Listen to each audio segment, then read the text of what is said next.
little bit of news. Michael Parsons posted on social media, it's breaking news. Love him. That he wants to be traded. So in 2 days, you've had two outstanding players who want to be traded. Terry McLaurin and now Micah Parsons. First of all, I love Micah Parsons. I don't know the man, but His as an dad athlete, loves the Lions. huh? His dad loves the Lions. Who doesn't? As an athlete, except for USA Today, as we mentioned yesterday. Right? As an athlete, I and a football player, I love Micah Parsons. Like, he's my guy. He's so good. He's so flipping good.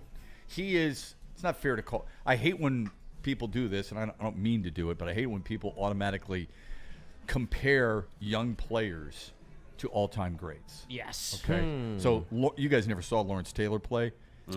An absolute badass. Black right? Season? I wish I did. I've seen An absolute badass. Whether he was coked up or not, he was an absolute badass. That was probably part of the formula. Okay. Cocaine's a hell of a drug. Yeah, well, it didn't help Thomas Hollywood Henderson. But anyway, the bottom line is Micah Parsons is a franchise player. I don't give a crap about the Cowboys, but how Dallas goes about their negotiations is their choice. The publicity that a lot of these teams get during these negotiations, to me, is really surprising. And that's what I love with the Lions. Like Alex Anzalone came out. The media asked him a question. He answered the question. He was disappointed. What did the Lions do? Here's $250,000 more per year. Now you're making $6.25 million, and it's guaranteed. Good for them. Okay? Now, it probably doesn't serve him. He wants years added to it, and I don't blame him. But at least for now, they have taken the proper step. I don't know what Dallas is going to do. I don't care what Dallas is going to do. But when you got the best player on your team and your organization is allowing him, it's gotten so bad is what I mean, where he's out there saying to the media, I want to be traded. What does that send to not just other players within your clubhouse / locker room, but to other players who might want to go play for the Dallas Cowboys someday? That's seriously, you have to take that into account. It's all important because these dudes, if we think these guys at the end of games or before games during warm-ups get together and get, hey Ricky, I really want some of that food you were talking about the other day on Woodward Sports. Right. Hey, Kool-Aid, did your mom bring or did your wife make me any of those really good wings you've been talking about? Okay. Hey. Justin, how about that chicken No. You know what they're talking about? They talk about how their team oftentimes takes care of them. Who are good teammates? What does your team do well? What aren't they doing well? How's it going, man? It's going okay, but, stay in a crappy hotel for crying out loud because they're too damn cheap. All that stuff. Those things happen all the time. Yeah. So what do you think they're saying right now about the Dallas Cowboys? Sheesh. I mean, they are the Dallas Cowboys. I mean, they're doing cowboy things. I don't think there's any other way to necessarily describe it. And but they rewarded Dak Prescott, so is that a cowboy thing? I think it is because At this it's a point, it quarterback. is. I know the only position that they're willing to actually make ground in my opinion. Yeah. I do think it's going to get done, and I do think that they're going to figure something out. I think this is just a ploy at the end of the day by Micah Parsons to get what he deserves because he is a premier edge rusher in football, and he is one of the best defensive players in all of football, and he deserves to be paid like it, especially at the way the edge rushing salaries have completely exploded with the recent push to pay them. Yeah. The certain players that have been willing to come out and air their grievances in the media has been pretty surprising. And I wonder It is surprising. what people feel like either if that pushes fans away, because I think fans have a tendency to side with athletes. 100%. Okay. But to start, until it gets to be almost too much. Until it starts to actually affect the team on the field, Yeah. in my opinion. And then it's like, hey, get in camp, so on and so forth. But when we've seen T.J. Watt, Trey Hendrickson, Terry McLaurin, now Micah Parsons, we've seen others air their grievances, be upset. A year ago, Jamar Chase and others. They've been pissed off. How do you think people look at football players? I mean, how do you think the NFL is starting to take this?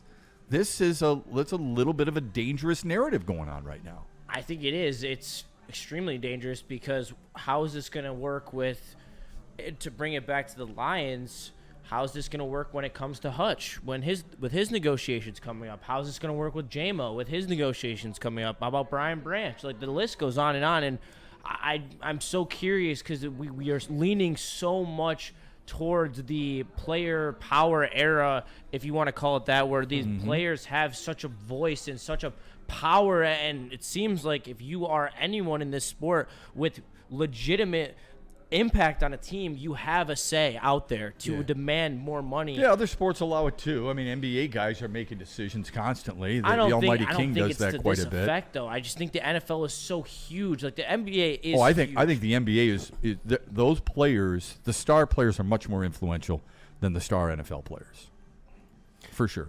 And I do wonder, though, with Brad Holmes right now, we've seen him just go and not just take care of his homegrown talent, his drafted talent, but go out there and set the market. Oh, amen. We were the ones I think they've handled it what was great. going to happen with Kirby, Oh, and my he God. went out there and gave him the highest salary. Dude, I in don't NFL even history worry. for a I don't safety. even worry that this is going to happen with Aiden Hutchinson or Jamison Williams or Jahmyr Gibbs. I don't. So you don't have no heartburn. I have no anxiety. No concern whatsoever because he's gone out and taken care of Penei Sewell. Well, yeah, I'm not worried He's taken care of Jared Goff. He's Amon-Ra. taking care of Amon-Ra St. Brown, Curves. setting the market, absolutely.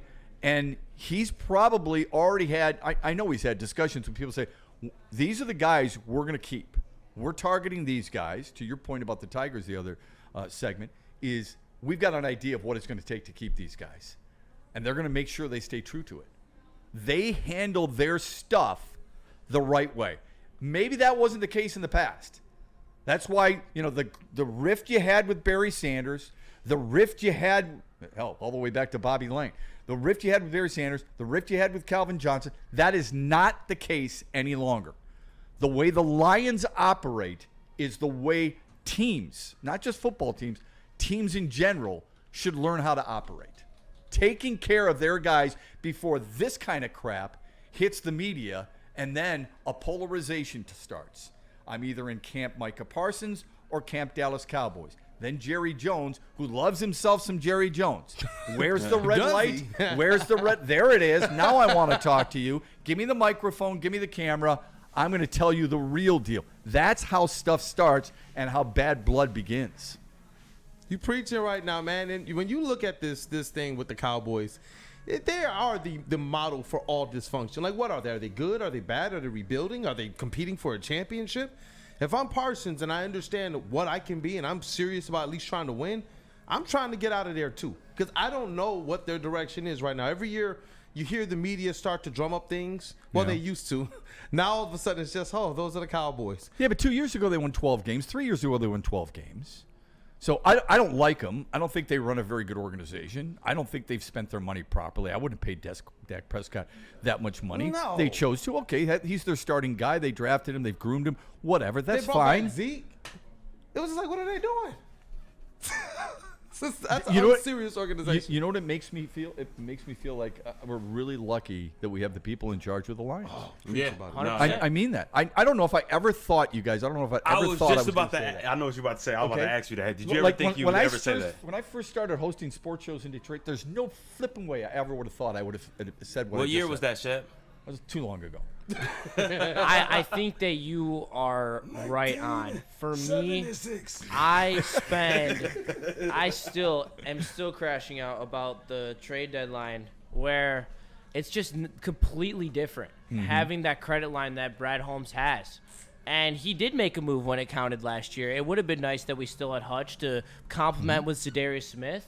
And I have no doubt if there's a good opportunity where he feels like he can get a nice rental next year, that he will do it. It's completely different than Scott Harris, Steve Yzerman. You can't say you can kind of say it about the Pistons, but they're at least doing something. They're Well, going going out and for getting it. Dennis Schroeder, I thought was pretty cool. Yeah, that was a nifty I thought move. that was a really nice move. I would love for the Red Wings to do something like that. Yeah, Or for I don't. the- I have a hard time comparing sports. It is okay, tough. It is really hard. I would say this about Brad Holmes, and in Brad Holmes we trust. I think you're 100% right. He recognized a need, went out and got what would be, a relatively inexpensive but a productive guy. Okay, He didn't make the move everybody wanted him to, though. So you don't make moves for fans. You don't make moves for Justin and Shep filling in on Braylon's show. What you do is you make the best move for your franchise at the time and for the future of your franchise. I thought Zadarius Smith would have been a very good complementary player. I still think he would, quite honestly. I agree. But all the people saying, I want Max Crosby or I want Myles Garrett and I'll give up 4 first-rounders, we're not living in the real world. No, and They I just think weren't. that a lot of it had to do with the fact that, especially because it seemed like the one that kind of circulated the most is obviously Trey Hendrickson because he's still sitting out from camp. Yeah. And I think last year, when the time the trade deadline came around, I don't want to say it, but I think in the back of their heads they kind of knew they were like, we might not have the defense to hold up in the postseason. With all the injuries, I think that had to have crossed their mind at one point where, especially with a Trey Hendrickson, who is technically a year and a half rental, where you're already trying to make the money work with all of your guys. I'm with you. It didn't make sense, and I think that Zadarius was a good option. If Davenport can stay healthy, which obviously is the biggest if on the team, honestly. Don't talk to him about it, though. Don't talk to him about it. He don't want to hear it. Jesus. He is a good enough edge to complement Hutch because Hutch is unbelievable. And we were talking about it. Yeah, when healthy. Yeah. I mean, I'd love to have his old New Orleans days about 5 years ago. 11 sacks. But that was a long time ago. I would kill for him to have 11 sacks. Yeah, same here. Oh, my God. That's an interesting thought. I don't think any team that is 15-2 or whatever they were at the trade deadline goes into the trade deadline and says, I don't think our defense is good enough, so let's just get Zadarius Smith and that's it. I don't think any team ever thinks that. I think that's a poisonous mindset that you think you can win. These guys are type A personalities. Players are type A personalities. There's too many things they recognize. There's no way they begin knowing that you get a first round bye, you've got home field advantage throughout. There's no way they go into it and go, you know what? Everybody huddle up. Our defense ain't good enough, so we're not going to add anything, and we're going to get bumped at some point during this playoff run. I don't think they believe that. I think there's some validity to that, but I think that, like I said, with the Tigers, you don't have to deal in absolutes. Mm-hmm.